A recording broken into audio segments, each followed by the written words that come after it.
অনেকেই বলে আমরা কন্টেন্ট ক্রিয়েটররা কখনো নাকি ভিডিও দেখি না। তো একটা আপুর ভিডিও দেখে আমার খুবই মন চেয়েছিল যে আমি এই সেমাইটা একটু এইভাবে রান্না করি। তো সেই আপুটার চ্যানেলটার নাম হচ্ছে মাকসুদা স্মলেস কিচেন। তো আপুর আসলে এই রান্নাটা দেখে আমার এতটা মনোযোগ দিয়ে দেখেছিলাম, ভীষণ খেতে ইচ্ছে করলো। তো কেন জানি খেতে ইচ্ছে করলো ঠিক বুঝতে পারলাম না। তো এখানে নিয়েছি পরিমাণ মতো কিছু চিনি আর নিয়েছি পানি, সেই সাথে ঘি আর সেমাইটা ঝুরা ঝুরা করে নিয়েছি। এখন একটা প্যানে খুব ভালো করে এইভাবে টেলে নেব। তা আপুটাকে ঠিক আমি এইভাবেই টেলে রান্না করতে দেখেছিলাম। তো বন্ধুরা দেখুন, আমি ব্রাউন কালার হওয়া আগ পর্যন্ত অপেক্ষা করছি।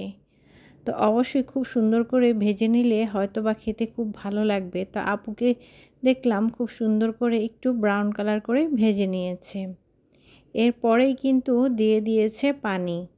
আর আর পানিটা অবশ্যই একটু মাখা মাখা করে দিতে হবে। ঠিক আমি যেমন করে দিয়েছি, ঠিক আমি এরকমই দেখেছিলাম যে আপুটা ঠিক এইভাবে দিয়ে ভালো করে মিক্সড করে ঢেকে দিয়েছিল। আর অবশ্যই খুব ভালো করে একটু সেদ্ধ করে নিতে হবে, যেন সেমাইটা সেদ্ধ হওয়ার পরেই দিতে হবে পরিমাণ মতো সেই চিনি আর লবণ। কারণ লবণটা দিলে আমার কাছে ভালো লাগে মিষ্টি খাবারে, তাই আমি লবণটা অ্যাড করেছিলাম। আর এখন আমি আরেকটু ভালো করে মিক্সড করে নিচ্ছি। তো দেখতে পাচ্ছেন ঠিক কতটা আমি এরকম করে সেদ্ধ করে নিচ্ছি। তো আমি দিয়েছি পরিমাণ মতো চিনি, দেওয়ার পর এখন দিয়ে দিলাম ঘি।